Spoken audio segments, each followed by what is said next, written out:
All right. Good morning, everybody. Thanks for joining me. We'll go ahead and get started here. If you got your questions, go ahead and post them. It's going to be below the video if we're on a smaller screen like a mobile device.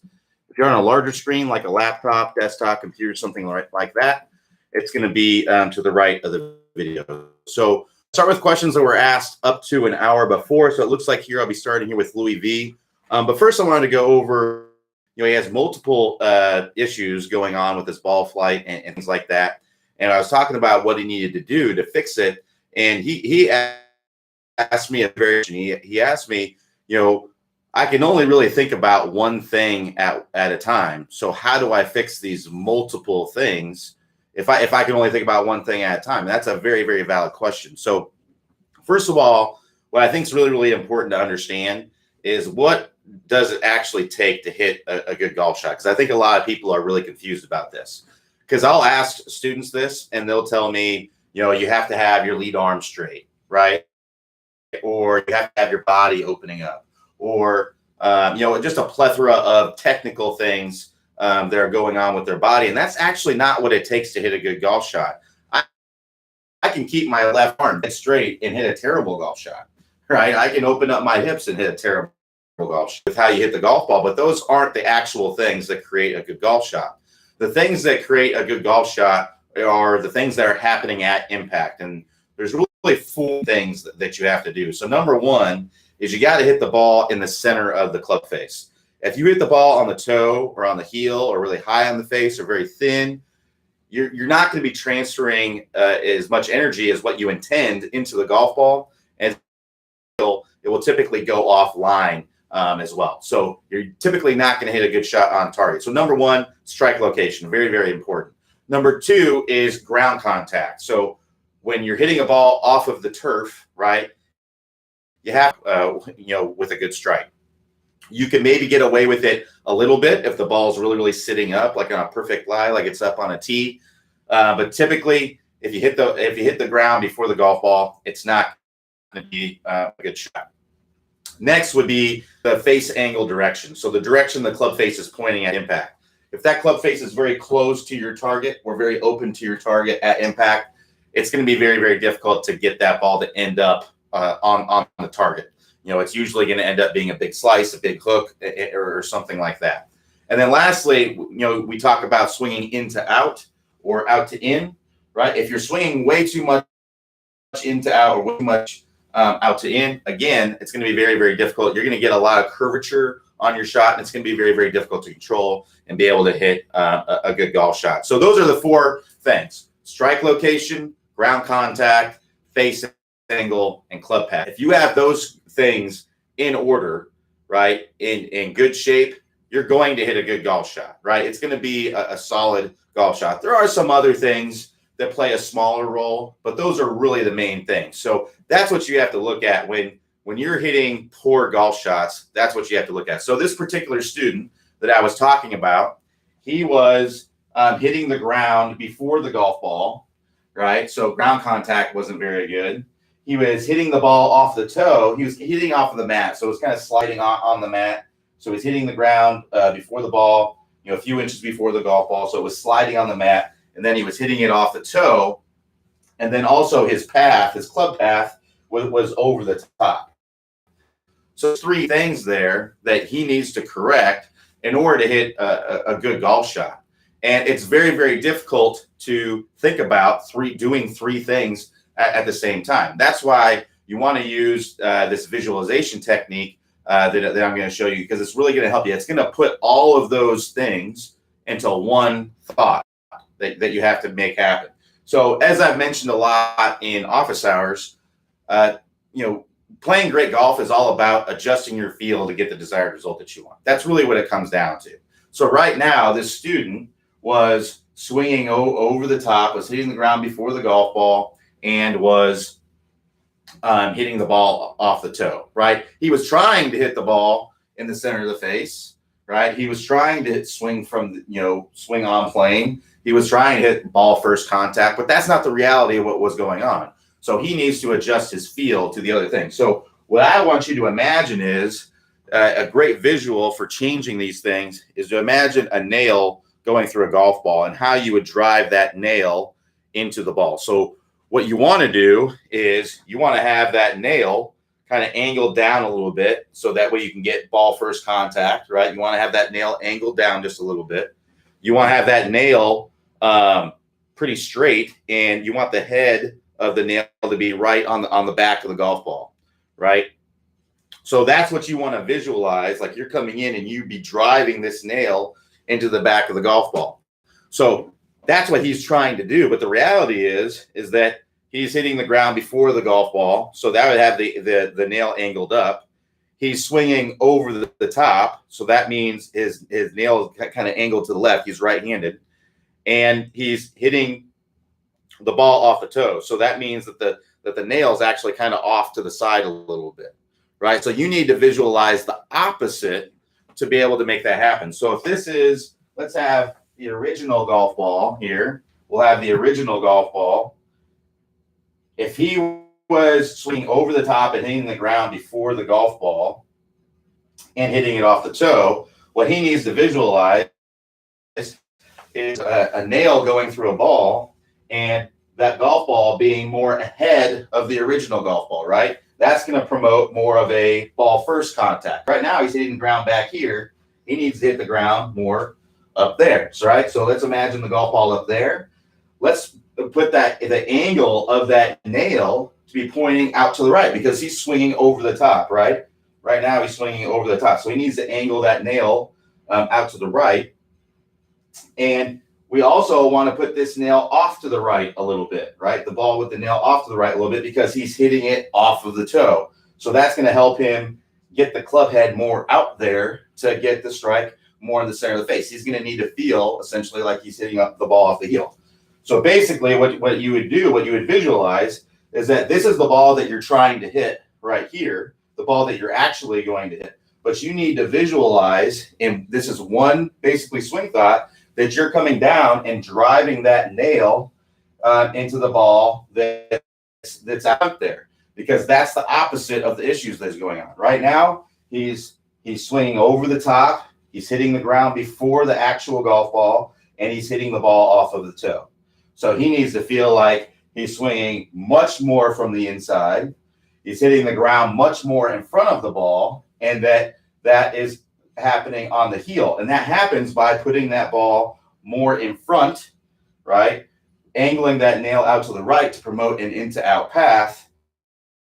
That together, what's likely going to happen is he's going to end up hitting this ball flush. He's going to have all those things pretty close to what he needs to do. So if you're struggling out there with those big four that I talked about, try this technique where you're imagining all these different kinds of pieces. I know this is more of a visualization and changing your intent. It's not a lot of technical pieces. This requires you to kind of self-organize and move your body in a way that's going to make that happen.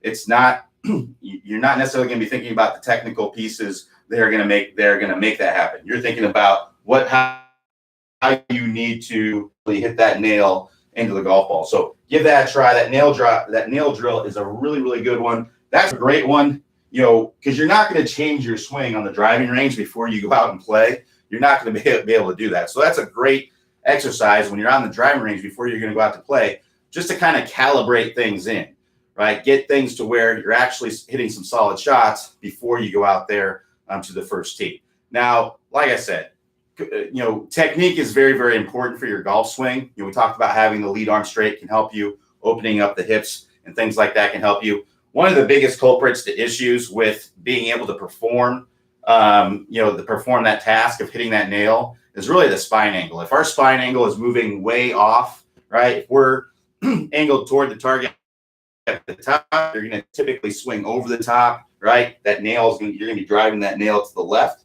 Now, you may self-organize and get your body to be angled away to drive that nail more into out to the right, but that may not necessarily happen. So you may find it difficult to do this if your spine angles are way off. And this is one of the biggest pieces of the Top Speed Golf system. This is part of the Stable and Fluid Spine course from the Top Speed Golf system. So you may want to look at these pieces in your swing to make performing this kind of drill a lot easier. And that's what the Top Speed Golf system is all about. So if you want to go check that out, this is a part of your membership. All you have to do is click the instruction tab, then click the top speed golf system, and then go to the appropriate piece. Really, the stable fluid spline, that's going to be the #1 key for consistency if you're struggling with consistency. So check that out. Again, this is included with your membership, and start playing some better golf. All right, so like I said, we're going to start here with Louis V. Excuse me. So Louis V says, good morning, Q. Would you recommend steel or graphite shafts on irons? So that's going to be a little bit different for everybody. Excuse me. There's no way for me to know what's actually going to be good for you, but I can go over what the benefits are of using a steel shaft versus a graphite shaft. So a graphite shaft is going to be lighter, right? Typically it's going to be lighter and it's going to be easier to swing faster, right? Now, the drawback of graphite shafts, and especially graphite shafts from years past, is they're not going to be as consistent as a steel shaft. But the technology has actually come a long way, from what I understand. I'm not an expert on clubs or anything like that, but from what I understand, from what I've read in articles and things like that, the technology has come a long way with graphite shafts that they're able to keep the properties of them pretty consistent. So that drawback of graphite shafts isn't necessarily there as much anymore. But typically, graphite shafts are going to be lighter, which are going to allow you to usually swing them faster. So if you're struggling with club head speed, if you're struggling to really get that speed and distance that you're looking for, you may benefit from graphite shafts because they're going to be lighter and you may be able to swing them a little bit faster. Typically, graphite shafts are going to have a little bit more flex to them as well, which can help you to swing them faster. If you are a higher club head speed player, that flex is going to be harder to control. So again, those are kind of the pros and cons of what's going on. But the only way to really know what works best for you is to get professionally fitted. Unfortunately, through office hours, just asking me, should you do graphite shafts or steel shafts? There's just no way for me to know without actually getting you on a launch monitor, having you hit some graphite shafts, having you hit some steel shafts, seeing what the numbers are looking at, and kind of trying to dial that in. The only way to know that for sure is to go and get professionally fitted. Now, if you're looking for a place to go get professionally fitted, I recommend a place called Club Champion. Now, I'm not affiliated with Club Champion in any way. I've just been there and been fitted a few times before, and I always had a great experience. And what they do is they have lots and lots of shaft options, graphite, steel, whatever you want. And they get you in there, they get you on a launch monitor, and they have you try all kinds of different things. They look at, your numbers and things like that and try to dial that in. So they do a really good job of doing that. And that's what they do. That's all they do is just fit people for golf clubs. That's really their expertise. So if you're looking for a place to go, Club Champion is going to be my recommendation, just because I've had great experiences there. Now you can find Club Champion in many major cities throughout the United States. I don't know where you live, Louis, but if you live in Orlando area, I know we have one in Orlando. I've been to the one. I think there's a couple of them in Chicago, but they have them in major cities all over the United States. So if you just do a Google search for Club Champion, you should hopefully be able to find one that's not too far away from you that you can go try. Otherwise, there's PGA Superstore.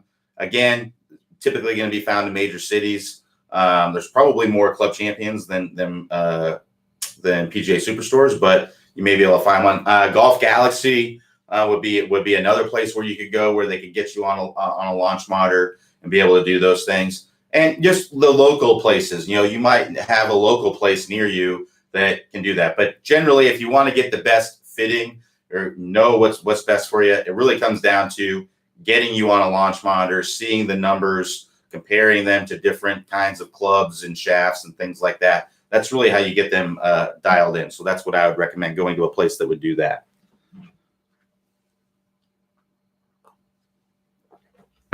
All right, so let's keep answering some questions here. So Diane C says, can you demo how the right arm should be at the top of the backswing? Thank you. So there's no set position, like no universal truth position that the right arm has to be in at the top. But I will say that at the top of the swing, the longer and more upright your swing is, the more leeway you're going to have for that elbow motion.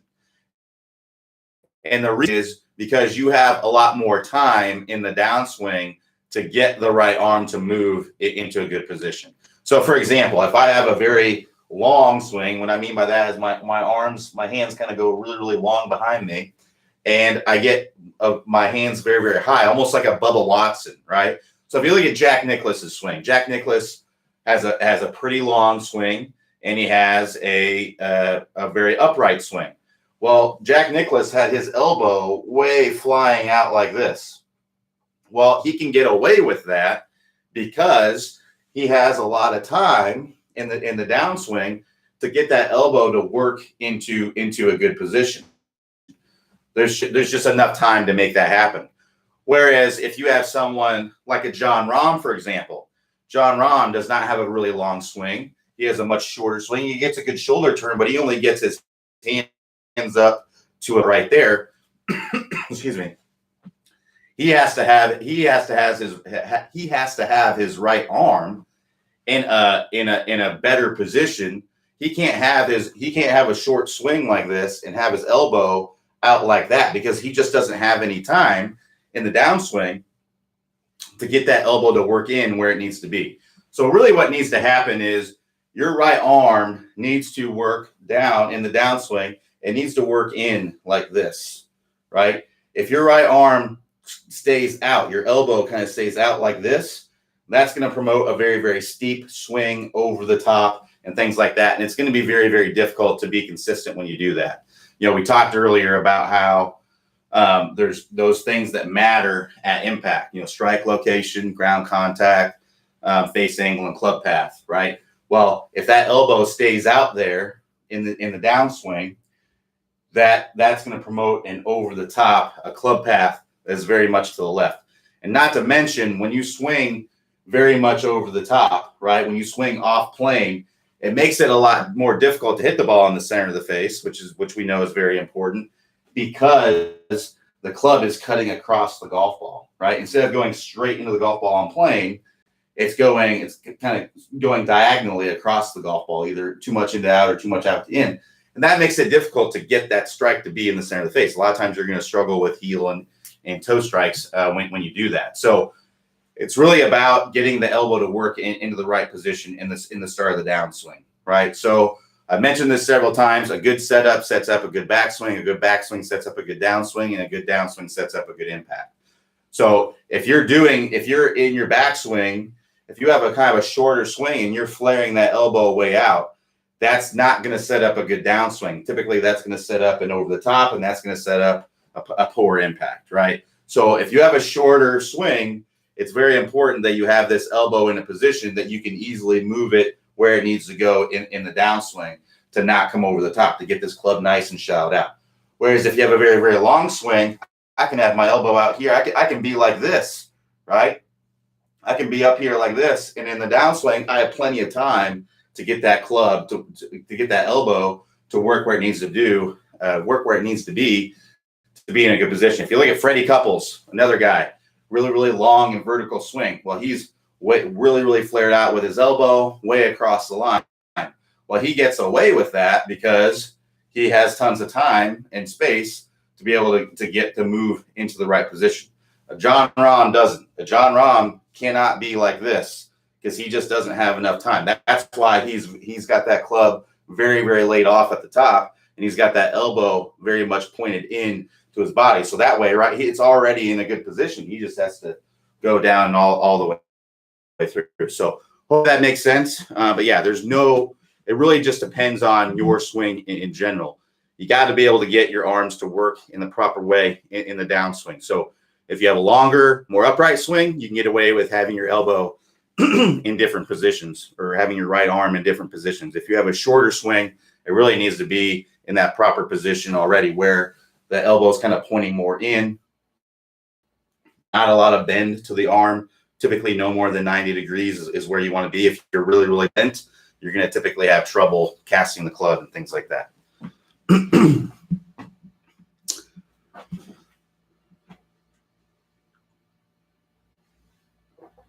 So Greg J says, can you demonstrate the move, tennis racket, and movement and responsibility of the left arm in the downswing relative to the right hand and arm? Is the left arm a dominant arm?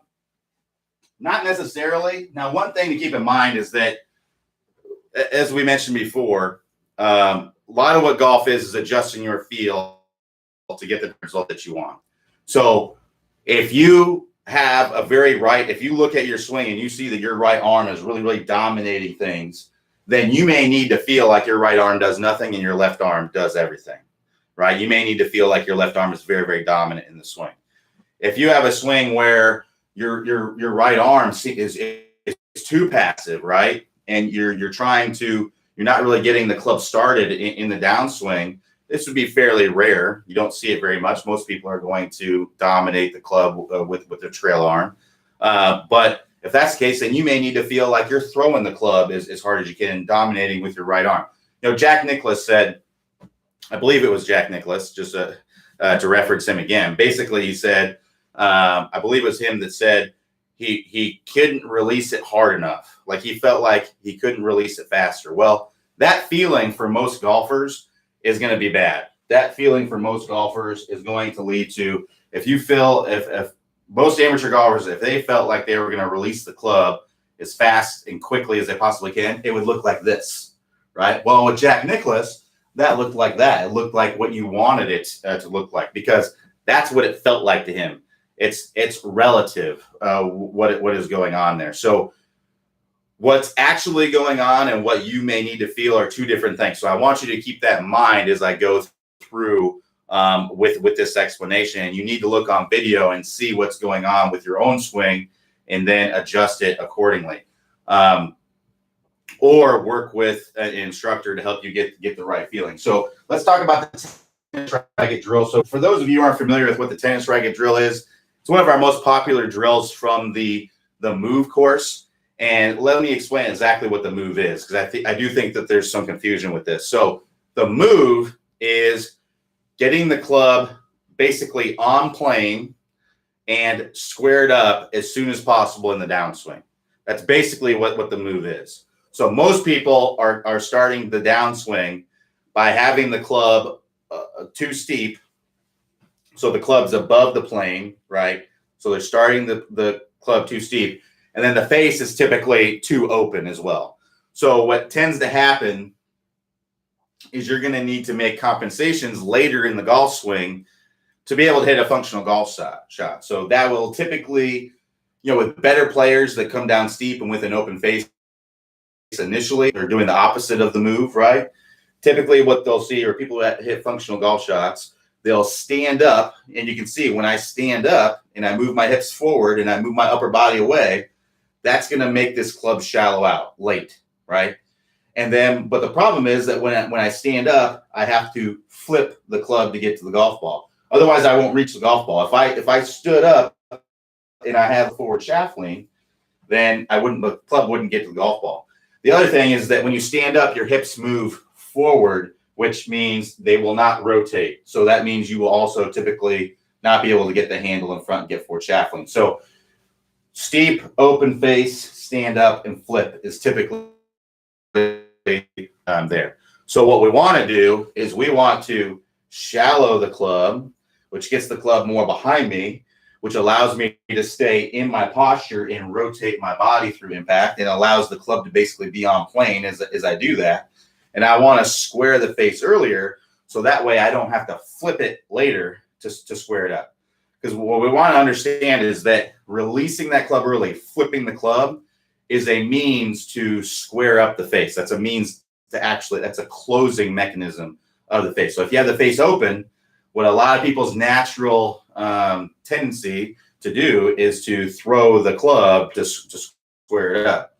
Because if they kept the handle in front, well, that would just leave the club face wide open. And most people intuitively aren't going to like a ball that goes way to the right. they're going to want a ball that goes straight, so they'll flip the club to square it back up instead of having the face wide open. So what we have to do when we get the face, when we get the handle more in front, since that basically opens the face, we have to turn the wrist down so that way we can have the face square. And that's what we do in the downswing. We get that face squaring up. So it's not so much what the left hand does and what the right hand does. It's what they have to work together. You can't have one working without the other. So when we start the downswing, what we want to have the feeling of for a right-handed player, it's going to be opposite for a left-handed player. But what we want to have the feeling of is that we are turning a doorknob to the right. So with the left hand, turning a doorknob to the right, and with the right hand, turning a doorknob to the right. Again, this is for a right-handed player. So you can see when I do that, what does that do to the shaft? It shallows it, right? So that gets that to where that club head is going to be more behind me. The other thing that you want to do is you want to turn the handle. So with the lead wrist, this is the squaring of the face part. With the lead wrist, you want to feel like you're bowing the wrist. So this is called wrist flexion, where we're basically trying to get the palm of our hand kind of pointing more down. And with the trail wrist, we want to have what's called wrist extension, where the knuckles are kind of bending back. If I do those things together, you can see what that does to the club face.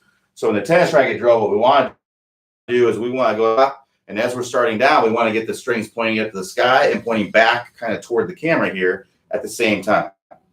So if you look from here, that's going to look like this, right? And then from there, I can stay in my posture, rotate my body, get my hands in front, have lots of forward shaft lean, square club face at impact. So that's basically what the move is. And like I said, whether something, they're working together. They have to work together. But what you need to feel as far as what's dominating, most people are going to need to feel like the right arm is, like the trail arm is more passive and the lead arm is more dominant. That's what most people are going to need to feel. Now, is that what you're going to need to feel? Most likely, yes, but there's a chance that you may not need to feel that. There's a chance you may be like a Jack Nicklaus who needs to feel like the right arm is really releasing the club, right? So it really just depends on you as far as what you need to feel is happening. But they are working together. The best way I can describe it is with the lead wrist, or with the lead arm, you want to feel like you're throwing a Frisbee toward the target, right? So that's what I want to feel like there. And with the trail arm, I want to feel like I'm skipping a rock across the pond. That's what I want to feel like is happening. What most people are doing is their lead arm is pretty passive, right? And then their right arm is throwing a rock right into the ground, right? So it looks more like that with the right arm. And that left arm is just kind of along for the ride with that. What most people need to feel like is that the lead arm is really kind of pulling through and throwing a Frisbee out in front, and that the right arm is more passive. That's what most people need to feel like. But again, it's hard. I don't know if that's what you need to feel, what you actually need to feel. The only way to know is to look on camera and see what's going on there. So Robert B says, Q, the Golf Channel very recently used post-tournaments a ground level face-on camera angle and slow motion to show the drives of some premier players, e.g. Roberto Diaz. Their videos show just how pronounced the body wind up early, weight shift to target swat, the move, and hips drive turn really are, especially their sequence and timing. But I would never comprehend the true significance and execution of everything those videos show without TSG help. Great work, guys. Awesome. Thanks for sharing, Robert. I'm glad it has helped. So Greg C says, Q, I am steep swing pull hooker, especially on tight holes. Feel lower body stop rotating and arms take over. Suggestions. I would recommend the move course. That's what I'd recommend. If you're coming down steep, I just talked about the move there. If you're coming down steep, right? So that's meaning that this club is over the top and you're swinging left with a closed face. That's going to be pull hook. So you really need to feel like you're trying to get that ball to start to the right. And that's going to be move course. So that's what I'd recommend working through is the drills in the move course. To get the course, sorry I didn't give you the link earlier, but to get to the move course, very easy to find on the website. Just hover your mouse over the instruction tab. That will expand a menu. Then click the top speed golf system. Then click the move and get started on those drills in the move course. So George M says, I am working through the top speed putting system. Clay demonstrates OW to grip the club. I'm right-handed. I get to PT the left hand more in my palm. How exactly does the right hand go? Do the fingers on the right hand overlap the fingers on the left hand? Can you demonstrate? So as far as the putting grip is concerned, this is one of the areas where you can actually be where you're going to see a lot of differences, right? So you're going to see a lot of different putting grips on tour, a lot of different putting grips. So what I would recommend as far as the putting, I'll show you what I do and how I put my right hand on there. And odds are it's going to be pretty close to what's going to work really good for you. But it may not be super comfortable because everyone's got different size hands. Everyone's got different size grips. Everything's going to be a little bit different. So it's all about, one, having your hands fit together properly on the club, and two, getting the putter to be in like an upright position that's in line with your forearms. That's what you want essentially. So how I put my hand on there. So my lead hand, again, it's going to be going through the lifeline of my hand. So if you put your pinky and your thumb together, you can see that creates kind of a channel between the pads of your hand there. That's where you want that putter to be.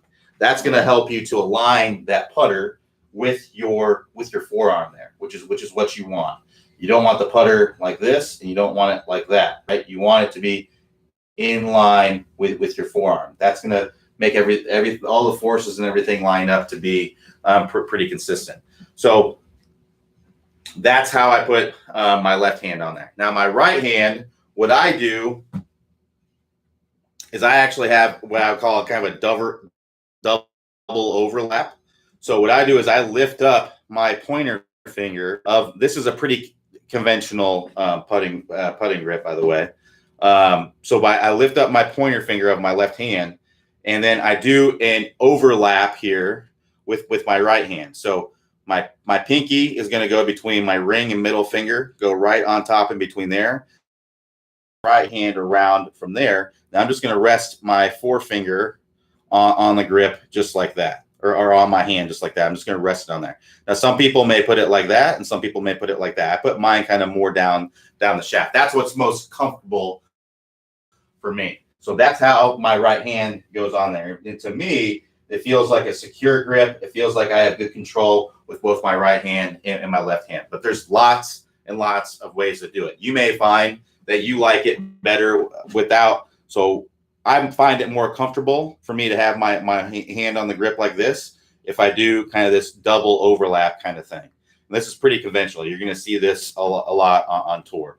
But you may find it more comfortable to have all your fingers on the grip like this and just do an overlap like that. You may find it more comfortable to do this, right?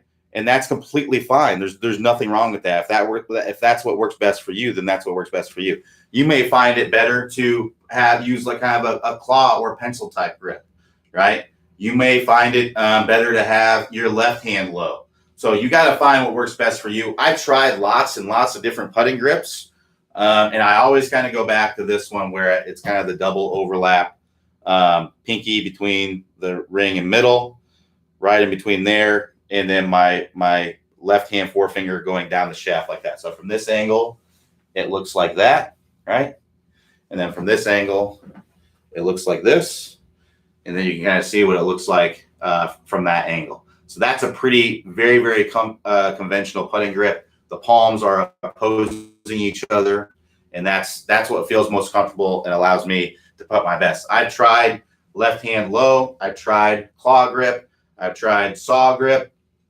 I tried all these grips, and I always find that with those grips, I have the hardest time controlling my speed. They work great for the stroke. Actually feels better, but I have a hard time controlling the speed. Now, if I practiced it a ton, I could probably get my speed to be a little bit better. But that's just something I didn't want to invest time into doing.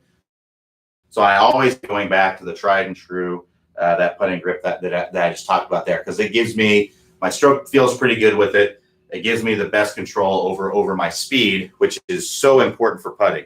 Putting is all about hitting the ball on the right line with the right speed, right? So speed is super important for putting. So you don't want to do things that sacrifice your ability to control that. And me using different putting grips made that happen. Now, that may not be the case for you. You may try a different putting grip, and it may help you with your speed control. And if that's the case, then that's great. But everybody's a little bit different when it comes to that. So you just got to try things to get into a comfortable position there.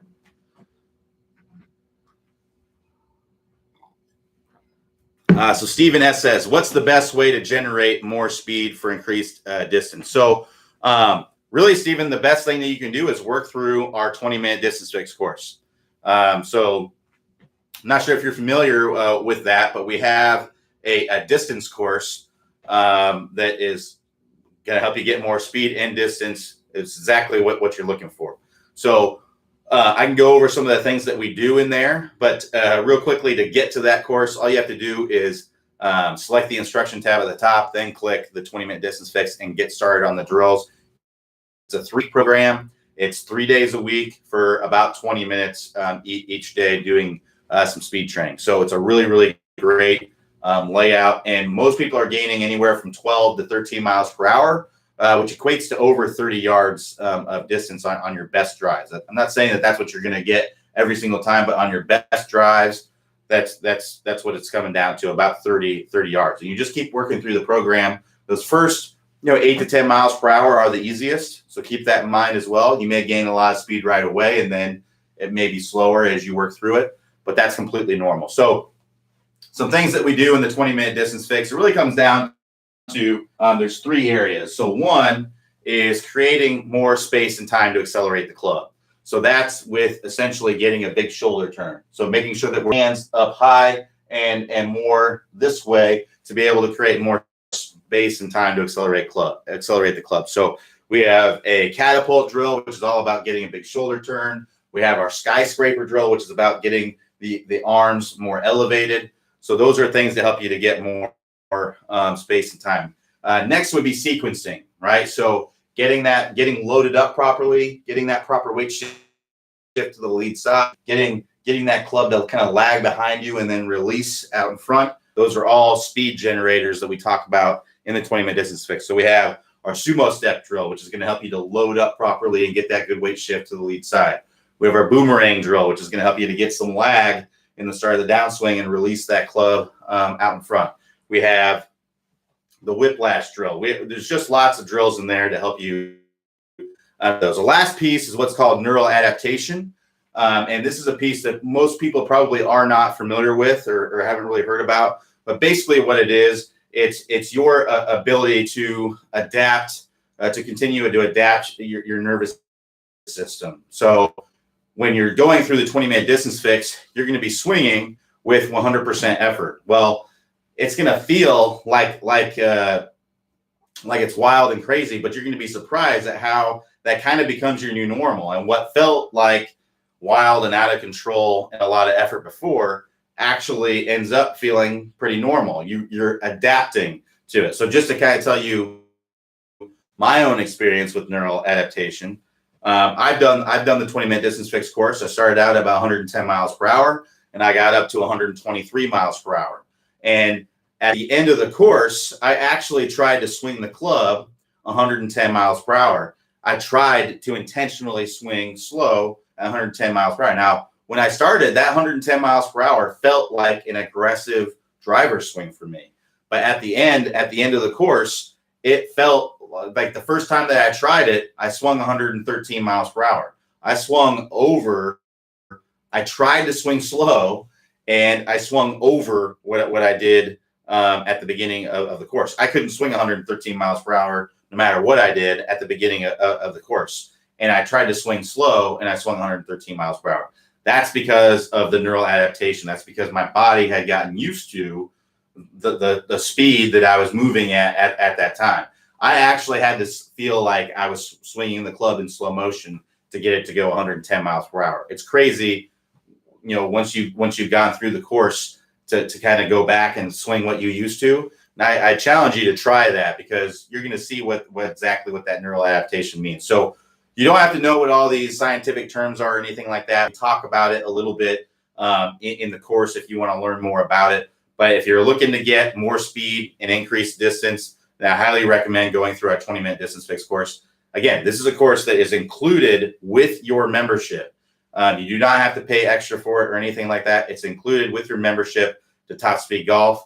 So if you want to go check it out and go through the drills 3 days a week, and it's one of the best things that you can do to really, really improve your game. Even if you don't necessarily feel like you need distance, I guarantee you could benefit from some distance. Everyone could really benefit from gaining some distance. It's just easier to play golf when you have shorter approach shots and you're hitting the ball closer to the hole, right? You're going to shoot lower scores when you do that. So again, to get to the 20-minute distance fix, click the instruction tab at the top. That will take you, or that will expand the menu there, and then you can click the 20-minute distance fix and get started on the drills. If you do anything, we have a little quick start in there. If you do anything, at least do that. That's just like a 20-minute little thing that you do. And a lot of people just from doing that gain, around 5 miles per hour. So highly recommend doing that at least. So Stephen G says, I've been practicing 8-9 iron in the park and consistently pull left by 5 to 10 yards, strike a solid, albeit off a mat. Any thoughts? Welcome. Cheers. So basically, if you're pulling the ball, it means that you're probably coming over the top a little bit and swinging out to in, and that your face is also pointed in that same direction. So what I would try to do is I would just try to swing into out. That's what I would try to do. Just try to feel like you're swinging much more out to the right. So right now, the reality of what's going on is you're swinging toward, if you're standing at home plate, you're swinging toward third base, right? And you need to feel like you're swinging toward first base to get that to straighten out. Now, if you actually overdo it and swing too much toward first base, just ease off it a little bit to get that to straighten out. But that's what you need to do. You need to get your path to be working more from the inside. Now, if you continue to have trouble with it, you can't just adjust your feel to get the desired result that you want. What I'd recommend doing is checking out our Never Slice Again course. I know that you're not slicing, but pulling and slicing are a product of the same issue.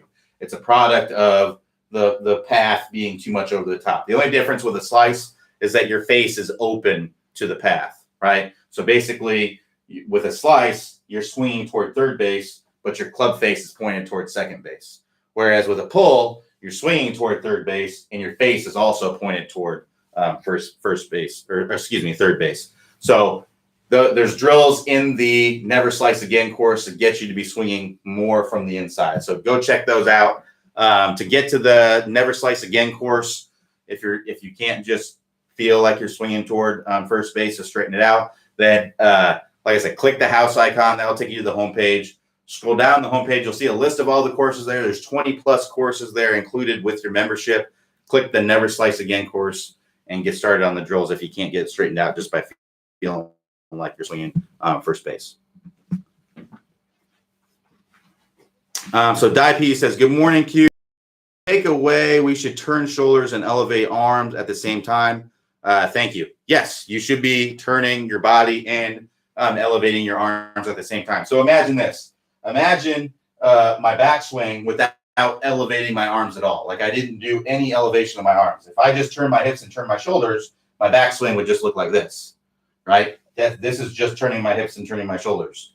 That's all I'm doing there. So turning my hips, turning my shoulders, right? So I have to elevate the club. If I didn't turn my hips and turn my shoulders and I just elevated my arms, my backswing would look like this. So you need to have both. You need to have the turning of your hips and turning of your shoulders, and you also need to have the elevation of your arms to get that club to be in a good position there.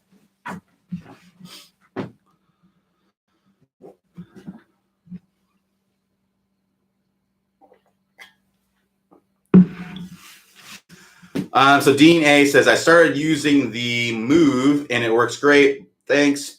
But now I'm getting 20, 30-yard draw. What is the order and what steps should I take to dial back an excessive draw? So you just keep on working through the move. If you go to the last, I believe it's the last 2 or 3 videos of the move, we dial that down. So it sounds like you're on the right track, Dean. You want to get those big draws initially. You want to get that. If you're looking to dial those down, you dial it down to a nice little draw, and then you dial it down to a nice straight shot doing the move. And that's in the last few videos of the move. So just keep on working through the rest of the move course. And Clay goes over in the drills there how to get that to straighten out instead of overdrawing. So just got to go and continue to work through the move. You're on the right track. Brandon H says, I can do draws and fades by changing my stance, opening or closing while keeping the club face on the target line. I understand that the spine angle is also taught in TSG. To achieve this, which you also mentioned earlier, should I change, stop what I am used to, and work on using the spine angle? There's lots of different ways to do it, right? So what has to happen in order to hit a fade is the face has to be open to the path. In order to hit a draw, the face has to be close to the path. So those are the things that need to happen. The adjustments that you're talking about making, opening your stance, closing the stance, spine angles, those are things that can help you to change the path and the face relationship. But it doesn't mean that that's necessarily going to happen. So, for example, if generally to hit a draw, you would set up with your stance more closed, right? And you would have the face more closed as you're coming through impact. So if you swing out to the right with a closed face, that would produce a draw. Well, let's say I want to hit a fade, right? Well, I could keep my stance exactly like this, keep my stance closed, and I could swing over the top and with an open face and hit a fade, even though my feet are situated in a different way, right? So what you have to understand is what produces flighting for. And the adjustments that you may make are just to help you to aid to do that. If I get more angled toward the target, that's going to promote more of an over-the-top kind of swing. But I can angle toward the target and swing from the inside. So I'm angled toward the target, and I'm swinging from the inside. Difficult to do, but I can do that. So the things that you're talking about there are just things that can make it easier. I would just play around with it. There's lots of different ways to do it. I would just play around with it and find what works best for you. If just setting up with your stance, open, close, and changing the face works best for you, then use that. If setting up square and changing line angle works best for you, then do that. It's really completely up to you. There's no right or wrong way to do it. It's just a matter of what the result you're getting is with it. So I just play around with it and see what works best for you. So Rich A says, where do I find older office hours sessions? There was on from last year about hitting slight draws with drivers. So to find older office hours sessions, you just go to the office hours highlights page and go to the office hours archive in there. You scroll down to the bottom, you'll see the archive in there. And I don't know exactly what office hours you're talking about. You're going to have finding an office hour, a specific one. We do these every single day almost. So I think you're going to have a hard time. If you have a specific question about hitting draws with your, happy to help. But I will tell you right now, it's going to be like finding a needle in a haystack unless you know exactly the day that I talked about that. But to get to that, if you want to go check that out, at the top of the page there, click office hours highlight or office hours, and then click office hours highlights. Scroll down to the office hours highlights page. You'll see a YouTube kind of window there where you can select different. There's a playlist there, and you can select the different days. But unless you know the day specifically, you're going to have a hard time finding it. So if you have a specific question about hitting the draws with the driver, again, the face just has to be open to the path. Or excuse me, for a draw, the face just has to be close to the path. So whatever you do, you just have to get the face close to the path to hit a draw. So Richard J says, is trail arm external rotation a dynamic result of proper swing, or can it be manually set during the backswing? So I get questions like this all the time. Does this happen naturally, or does it something that I manually have to do or consciously have to do? It depends. So if you got to look at your swing, if you are moving the way that you want to, and it looks like that on video, then it's a natural thing to you. You don't have to think about it to make it happen. Then it's a natural, conscious thing for you. But for someone else, it may not be. For someone else, it may be, so if somebody is going like this in their swing, just because they open their body or, do everything else properly, that doesn't mean that they're going to suddenly start doing that. They're more than likely just going to swing. If someone's going like this, right, and their arm is moving out like this, so it's internally rotating, right? If they're doing the opposite of what you're saying there, right? If that's what they naturally do, and then they just start opening the body, right? They're just gonna most likely do that even more. Now, the forces that are involved here can, if I turn my body, the forces there can make the club do that, but that doesn't mean it's automatically going to happen. Most people that I see who have a motion that's like this with their trail arm, they get that internal rotation of the trail arm there, and they swing over the top.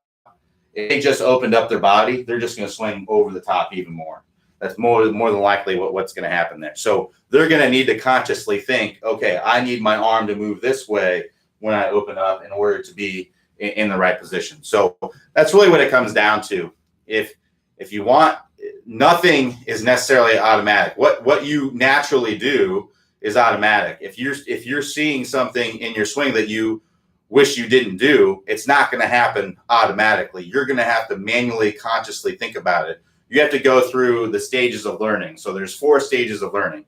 The first stage is unconscious incompetence. This is where you have no idea that there's even an issue at all. You don't have any idea what's going on, right? So you didn't even know. Let's say that you're someone who is doing this number, right? The arm's working out like this. You don't even know that that's going on. You don't even know that that's you. You're basically oblivious to the whole thing. So that's the first stage. The next stage is what's called conscious incompetence. This is where now you become aware of it. You understand, okay, this is a bad thing to do because that's making me come over the top, hit, slices and pulls and tops, or who knows what, the issues are that are going on there. So that's the conscious incompetence. You're aware of it now. Now you're still doing it, but you're aware that there's a problem. Then you move into what's called conscious competence. This is where you are aware of it, right? But now you're able to do it competently, but you have to think about it in order to make it happen, right? In order to move the elbow in the right way, you have to actually be conscious and think about that happening. And then eventually that will become second nature, and you will move into the last stage, which is called unconscious competence. This is where that's just what you naturally do, right? You just naturally move your elbow in the right way. You don't even have to think about it. It just happens. You did it so many times thinking about it that now you couldn't think. If you thought about doing something else, it would feel weird. That's what it comes down to. So that's why it's so difficult to make swing changes. You've gone through this already with other things in your golf swing. You may just not realize it. So gripping the club, for example, right?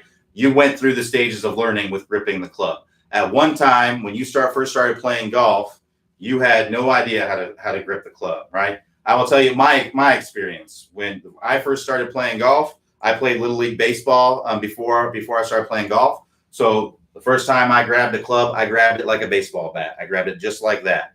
And, that's fine initially, but eventually, you're not going to have as much control of the club and things like that when you do that. So I had to learn, okay, my thumbs go on it like this and my hands interlock like this. And I had to learn how to do that. And it took some time to actually get that right, to where now I just grab the club and grip it and I don't even have to think about it. It's completely unconscious and I do it the correct way. So that's what it takes to make changes like that. So nothing is automatic if it's not something you're already naturally doing.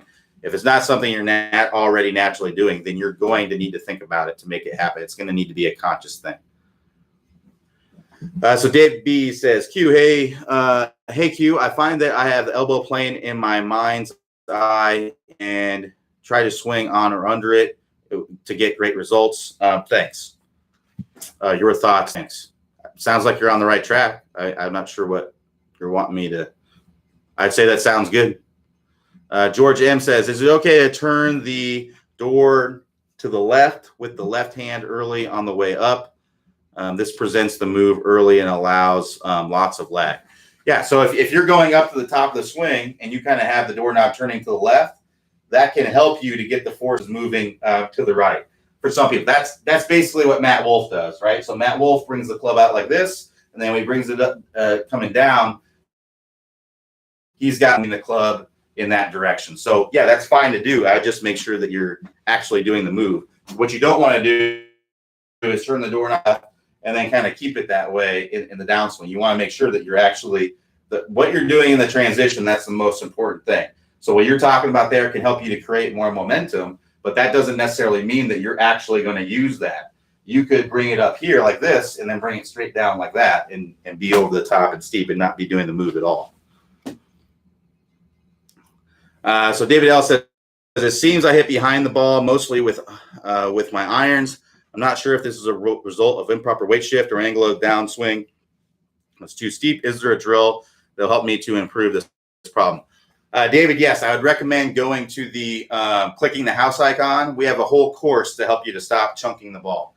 It's called Stop Chunking and Topping the Ball. Topping is really a result of the same issue. It's most likely a weight shift issue. So I'd highly recommend going and checking out that course. Click the house icon. That'll take you to the homepage. Scroll down on the homepage. You'll see a list of all the courses there. Select the Stop Chunking and Topping course and get started on those drills to get rid of your chunks. Dennis G says, I've been working on shallowing the club. What ball flight might I expect if I overdo it, if that's even possible? Thanks. You should expect to have draws that start to the right and curve to the left. That's what you want to have when you're shallowing out the club. When you're shallowing out the club, you're getting the club behind you, which is going to get your path working more into out, right? So that's going to produce more of a draw type ball flight. We talk about this in the move course. So I highly recommend working through the move course drills to get an idea of what you should be doing in there. So Jerry T says, Facebook locked me out for content review when posting too. By the way, this is the only time I use Facebook. Concerned, so unable to post the ball strike masterclass until they complete the review. How long? Sorry. Sorry, that's I don't know. I mean, I'm not Facebook, so I don't know why you must have violated their content things for some reason. So not sure what exactly you posted, but I would get in contact with Facebook to see what's going on there. Unfortunately, there's nothing I develop a sore left thumb. Am I over gripping with the, and then it cut off. I'm not sure. I would check your. It's possible you could have your grip wrong. I would go check out our crazy detail video on the grip to make sure that you're gripping correctly.